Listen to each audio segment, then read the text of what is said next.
Welcome to the Personal Tanya, day 35. We're finishing up chapter 16. Today's date is the 26th day of Teves, and we're covering the game-changing inspirations from the daily Tanya in 5 minutes or so. The topic of today's Tanya is the miracle of emotions. You see, emotions are the most beautiful, extraordinary, and special part within our humanity, within our being. You see, we're made up of a body and a soul. But what the bridge between the body and the soul is, that is the emotions.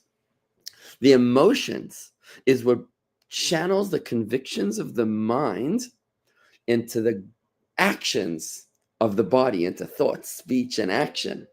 Without emotions, there's a bit of a disconnect. For example, when people are motivated by love, if somebody's talking with a lot of love, they move their hands, they get excited. Their body is connected when there's emotions in play.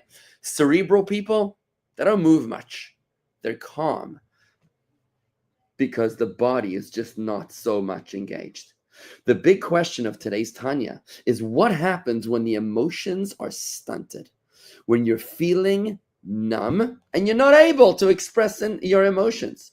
You're not able to evolve from a meditation into a full-blown emotion.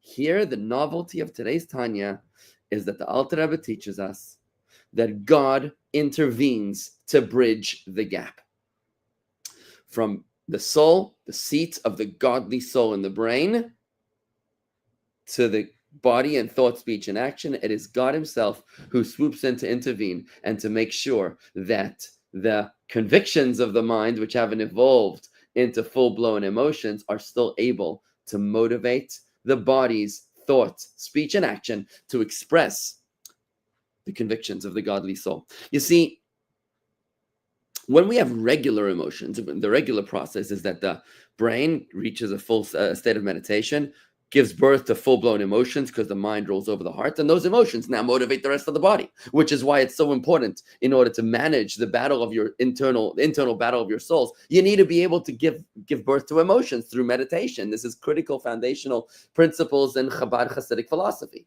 But what happens if you can't come to full-blown emotions? This is what the Tanya calls tavuna emotions or convictions.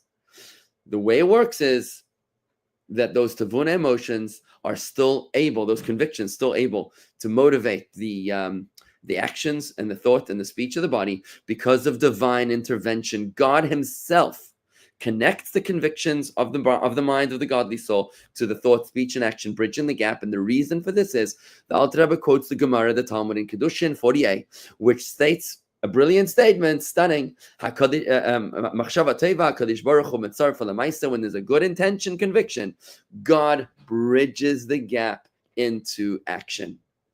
On a practical level, you're in a marriage, you're in a relationship, and sometimes you feel the love and it's awesome. But sometimes you don't feel the love, and maybe you think you made a huge mistake. You think you married a lemon. Today's Tanya says, no, don't give up. Your conviction alone knows that your spouse is the right person. You're just not feeling it, but you know that you understand it. That conviction alone is enough to power you through. Don't give up because you're emotionally stunted.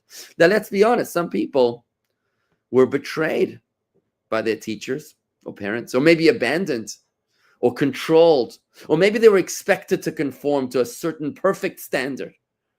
Maybe they were the rabbi's children and they weren't allowed to be like anybody else. Not to say that all rabbis' children are treated the same, but maybe they were held to some impossible standard. Maybe they were children of the president of the United States, and maybe they weren't allowed to express their emotions. Hostages coming out of Gaza are telling us that they weren't allowed to cry. What kind of trauma does that express upon a person forever? PTSD. They might not be able to express themselves in an intimate relationship. Such people might be stunted and not be able to express that incredible power of their emotions. Today's Tanya tells us not to give up. People like this can still benefit through the bridge of divine intervention, because this is the miracle of our emotions. Tomorrow's Tanya is in chapter 17, is going to start tying it all together with a founding verse of the book of Tanya, how we are able to easily forge a deep, wholesome, and meaningful relationship with God. And we're going to do that. We're going to conclude that in chapter 17 with what the Alter Rebbe calls the long way before we get into the shortcut method. That's a wrap. Let's try to apply. You can do this.